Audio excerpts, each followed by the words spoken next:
got to tell the truth when you're asked questions, right, even if it's uncomfortable. People get caught up in that. But, I mean, it's having a bill to protect Mueller. Joining us now on this and the really fascinating bipartisan work that's being done on criminal justice reform, which really isn't getting much play, the play that it should. Senator Mike Lee from the great state of Utah. Senator, so great to talk to you on this snowy day in Washington. Let's start with this flake move on the judges, given all your great work on the issue of a fine and excellent judicial branch. Your reaction to what he is trying to do during this lame duck session?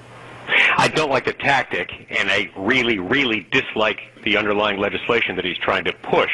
I think it's unnecessary, and I think it's unconstitutional to take a prosecutorial position like this one and put it beyond the authority of the President of the United States. We have three branches of government. The President of the United States is the chief executive officer of the executive branch, and to put forward a legislation like this, a piece of legislation like this, and put it into law would be tantamount to creating a fourth branch of government. I think that's a mistake.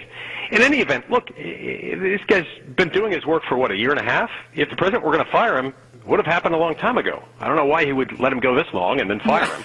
That's a fair point. I'm not really getting that at all.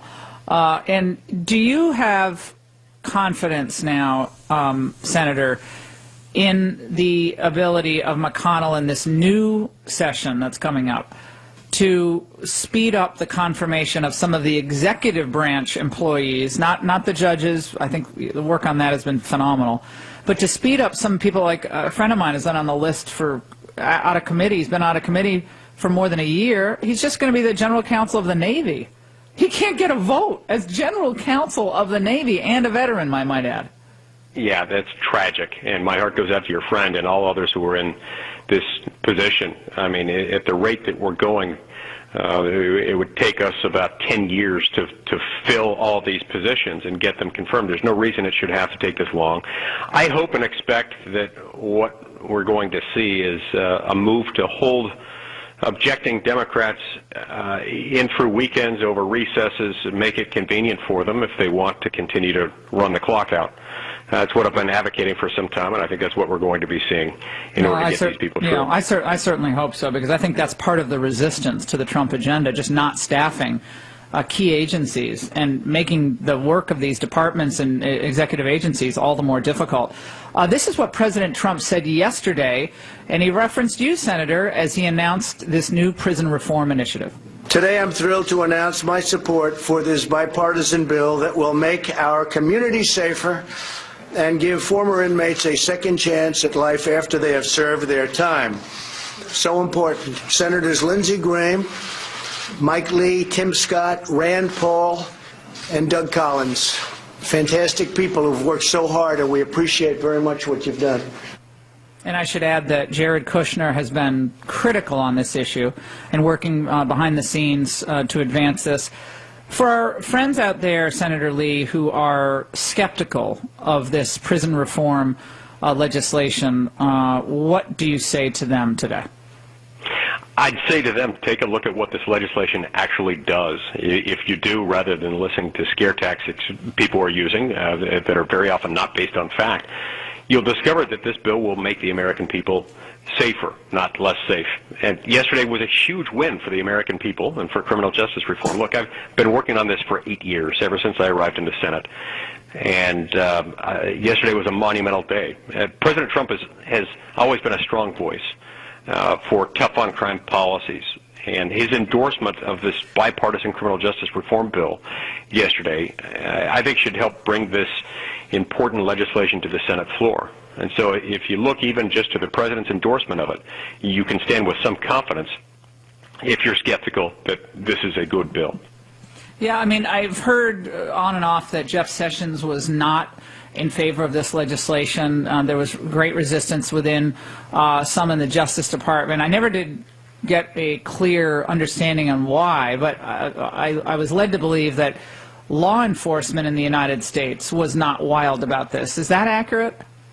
No, it's not accurate. In fact, we've got the endorsement of the Fraternal Order of the Police, among other law enforcement entities. Yeah, sure, there are some within law enforcement who don't like it. Very many of those, I think, have not reviewed this piece of legislation in particular. And a lot of the measures that are in here are things that Jeff Sessions himself supported while he was still in the Senate. There are other bills that he opposed. I'm not sure that he would be voting against this one if he were still in the Senate. In fact, I think there's a good chance we'd get his vote if he were still a senator.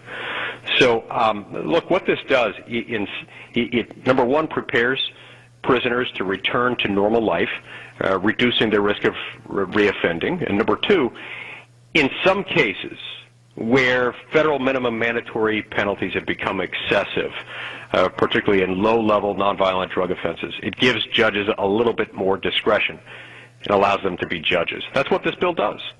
And so this gives us a rare opportunity to enhance the public confidence in law enforcement, to make more effective and efficient our law enforcement efforts. And so this gives us a rare opportunity to enhance the public confidence in law enforcement, to make more effective and efficient our law enforcement efforts, and thereby protect American families.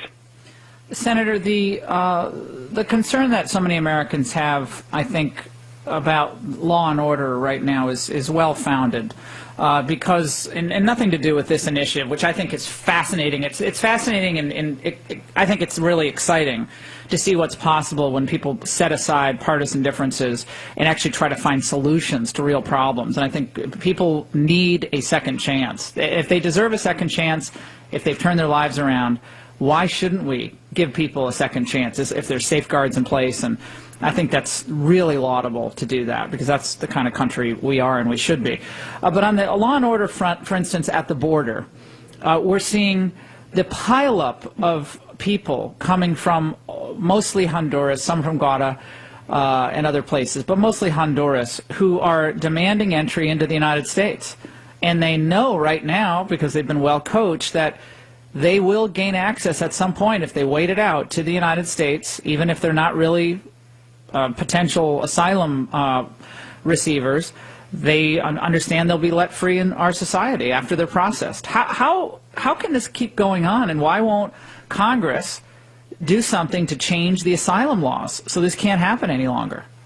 It can't, and we've got to change those laws. You're exactly right. These are being manipulated. I spent last week in Mexico and in Guatemala, speaking with government officials in both countries, both with the outgoing administration in Mexico City and with the incoming, and also meeting with President Jimmy Morales in Guatemala. Look, Guatemala and Mexico are as concerned about this as we are. They understand that this causes problems for them and for our relationship between our respective countries, for our respective economies. Guatemala, to its credit, has deported some 5,000 of these caravanners, and that's to their great credit. Mm-hmm. Ultimately, we do have to come to terms with the fact that these people have been coached. They're coming across, not, in many instances, not to claim legitimately asylum, but to manipulate our asylum system, knowing that under current practices, in many cases, they will be released into the general public and be told, by the way, you should come back for your hearing. We hope that you will come back for your hearing, and that doesn't happen. Well, it's not happening at all. A friend of mine and I were talking, also a lawyer, as you are, Senator, about what possibly could be done in the Justice Department side here of these NGOs that are tax-exempt organizations that are helping to organize these caravans in other countries, and part of the coaching process of these individuals. Could you conceive of any legal action or repercussions in any way levied against these 501c3s in the United States who are coordinating and organizing these caravans? Oh, sure, especially if it can be proven that they are coaching people and encouraging people to testify contrary to fact, to claim contrary to fact, that they fall into a certain category of people who are persecuted in their home countries. To the extent they're doing that, that violates all kinds of laws, and that could be a problem. There are other things that we ought to be doing right now as well. One of the things I was pushing in Mexico last week was the idea of negotiating a safe third country agreement with Mexico. We have such an agreement with Canada, which means that anyone who wants to come to the United States and claim asylum but sets foot in Canada first has to seek asylum in Canada, not the United States. Mexico is a safe country, at least relative to places like Honduras and El Salvador. And so too there. This is a more modern economy. This is a country that respects the rule of law relative to places like Honduras and El Salvador. If they set foot in Mexico first, they should be required to apply for asylum there. No, and again, just gaming the system. And many of them are just admitting they want to come to have a better life. Yeah, that's exactly right, which is all the more reason why we got to make sure that they can't abuse our laws, which currently they can.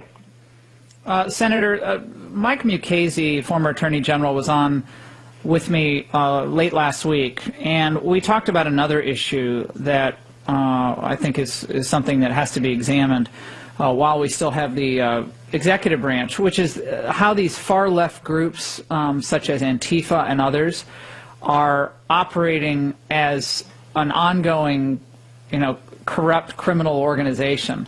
And he thought there was more than enough evidence of what's happened in even small-town America to some of these bigger uprisings on college campuses to open up a RICO investigation into Antifa. Do you have any thoughts on that, given the violence and the intimidation campaigns that they've waged against everything from universities to pizza parlors in upstate New York? Yeah.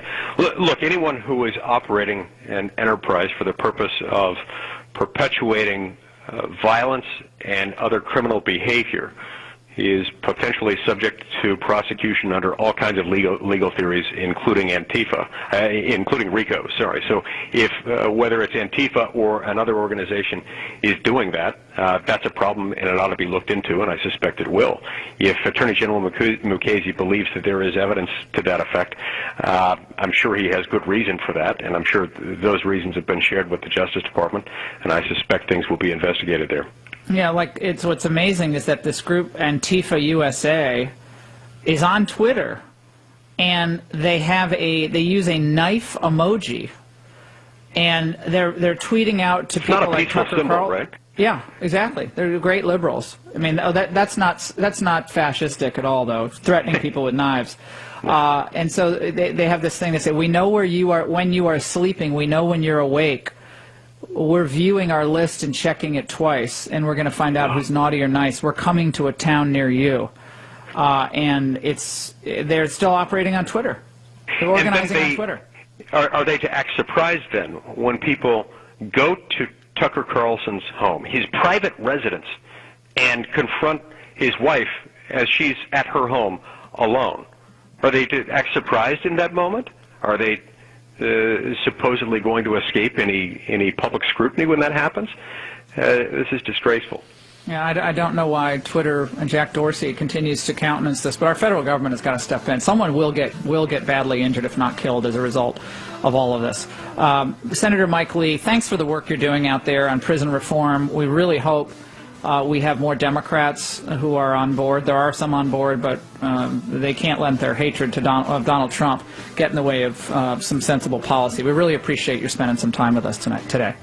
Thanks so much, Laura. All right, we'll take a break.